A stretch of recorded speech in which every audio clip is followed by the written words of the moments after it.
Spices, seasonings, so much to choose from. Oh, hey, are you lost, confused in the void that is seasonings, spices, flavors, textures, and everything in between? Sometimes our cabinets can get filled with so many different seasonings and spices that it's hard to know really which ones are good, which ones aren't, which ones should I, buy, and which ones can I skip. I think I can help there. Let me teach you something. On today's special lesson, I would like to show you the top 10 seasonings that you should have in your pantry, as well as a bonus segment that I think you will enjoy. Come on over. Come on, get out of there. You don't belong in here. It's way too small. I'm not even sure how you got in there. Come on. Hello and welcome back to another exciting episode of CookinTeach Lessons, the show where I teach you a lesson and hopefully it helps make your experience in the kitchen that much more exciting and worth it. Today, I want to talk about seasonings and spices. Our cabinets, we usually in a home dedicate an entire cupboard just to seasonings and spices, but to what cost, right? To what end? And are there some that you can just skip, and are there some that are essential to everyday cooking? I hope today's lesson teaches you that very thing and maybe gets you excited to go to the store and go down that spice aisle. I know, at least for me, I enjoy it. So, but as they say, different strokes, different folks. Today I want to talk about my top 10 essential seasonings and spices to have in your cabinets, okay? Then at the very end, I have a bonus segment that I think will hopefully, again, get you excited for some of these seasonings and spices. All right, now these are in no particular order. These are just the 10 seasonings and spices that I think are important to have in your kitchen. We are starting with number 1, the most used probably seasoning and spice of all, and that is salt. Whether it is a flavored salt like this Spice House Vulcan salt, your finishing Morton salt, right? Or your just regular old crushed salt, right? So many different uses for this. I think salt has to be on there. And so therefore, that's why we're starting it off with number 1. Number 2, its predecessor, pepper, okay? Now, I prefer peppercorns in a pepper grinder. You can obviously buy at the store just already ground pepper in a little tin can. It's really whatever works best for you. I think pepper is another one that you have to have, and you usually always will see in someone's house, okay? Starting then with number 3 and 4, I kind of find as a duo, okay? Number 3, I have onion powder. Now, show me a recipe that doesn't have at least onion powder in it, and I would say, is it really worth making? No, I'm just kidding. But I love onions, so onion powder is like a go-to seasoning I use in almost all of my dishes. Whether it be in small amounts or large amounts, I go through this quite often. With that being said, at number 4, we have garlic powder. Now this truly is almost in every recipe that I cook. I love the flavoring. I'm a huge fan of garlic as well, whether it be in powdered form, fresh garlic, sliced garlic, granulated. Sometimes you can get the dry stuff. I think garlic powder is used worldwide in a ton of different dishes, and it is super important to have in your kitchen, okay? At number 5,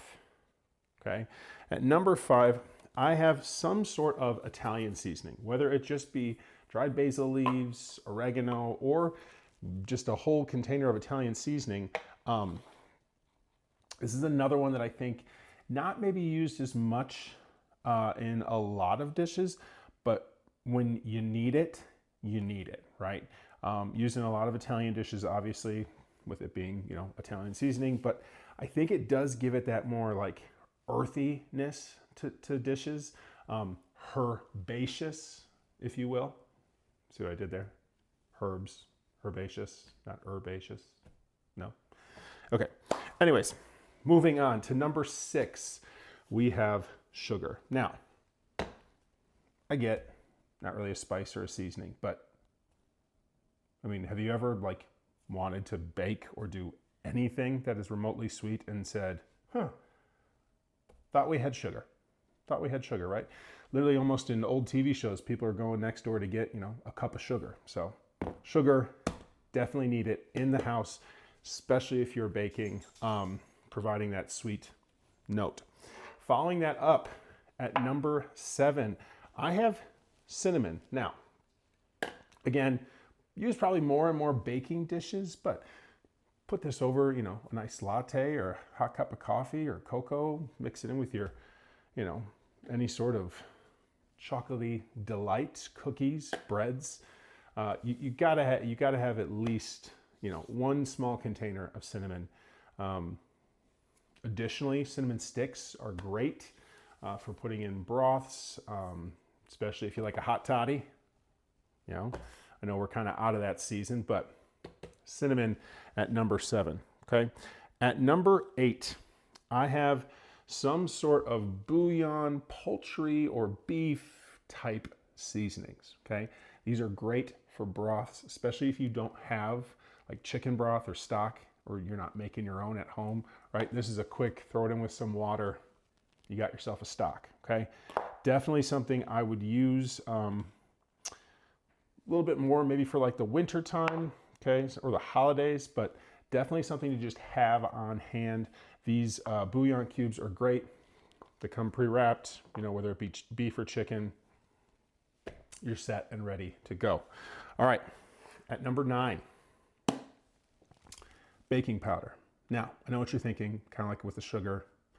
Okay, mostly for baking, right? But you do need this. It is important. And it's kind of a tricky one where like you would think you don't need it as much as you do until you need it. And then it's like, wow, I really need baking powder, right? Now, baking powder, baking soda, right? Baking powder is what you want. Baking soda definitely can have on hand, but I, between the two, would say definitely need baking powder. At number 10, one of my favorites that I probably use too much. It's not everyone's jam, okay? But crushed red pepper. I go through bottles of this, right? Whether it be putting it over the top of pizza or finishing off any dish or combining it in with other flavors, broths, pastas, pizzas. I use this on tacos, chicken, anything I'm grilling. If I want a little bit of heat, something quick, something fast, sprinkle a little bit of this on. Crushed red pepper is where it's at. Now, you can get fancy, right? And go to the store. There are companies that make all sorts of different types of crushed red peppers that are from, mild jalapeno to scorching habanero, burn your mouth out, breathing fire. But I just like, just a regular old traditional crushed red pepper. Now, bonus segment. You ready?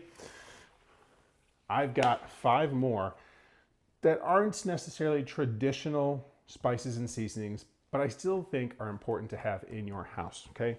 One of them is an all-purpose seasoning, okay? Any sort of all-purpose seasoning. This is Hey Old Sport Overachiever All-Purpose Seasoning. Comes with things like Himalayan pink salt, spices, shiitake mushroom powder, nutritional yeast. Any true all-purpose seasoning is something that you can use for pretty much anything because it's all-purpose. So therefore, on the list. At number 2,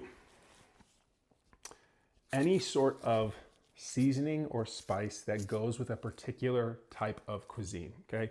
Whether that be Mexican and getting yourself some tahini, or if you're big into Korean, Asian flair, getting some gochujang, kind of similar to that of crushed red pepper. These chili flakes are great.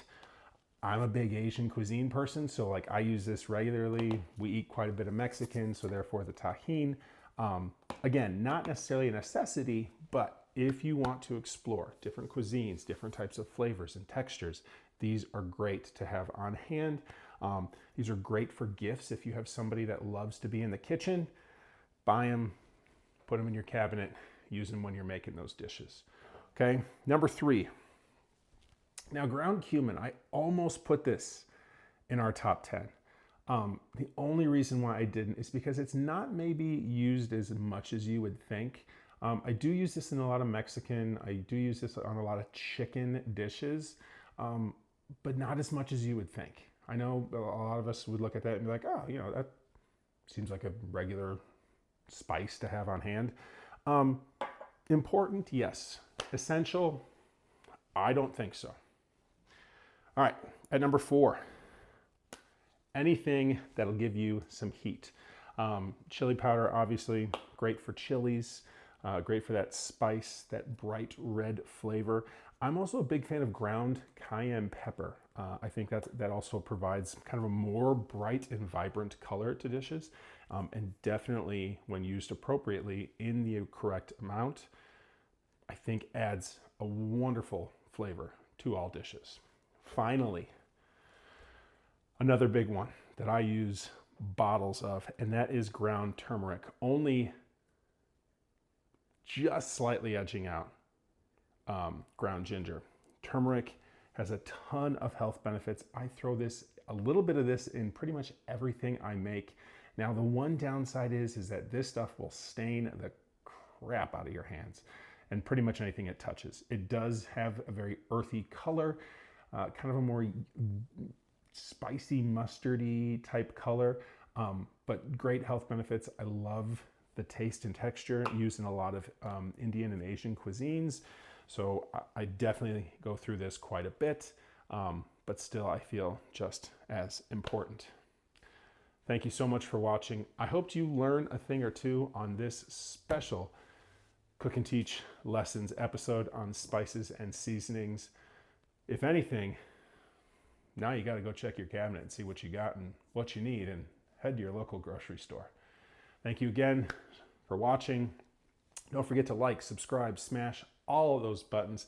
Comment down below, what are your favorite spices? What did I miss in my top 10? This is Mr. C, the Cook and Teach, and this is Cook and Teach out.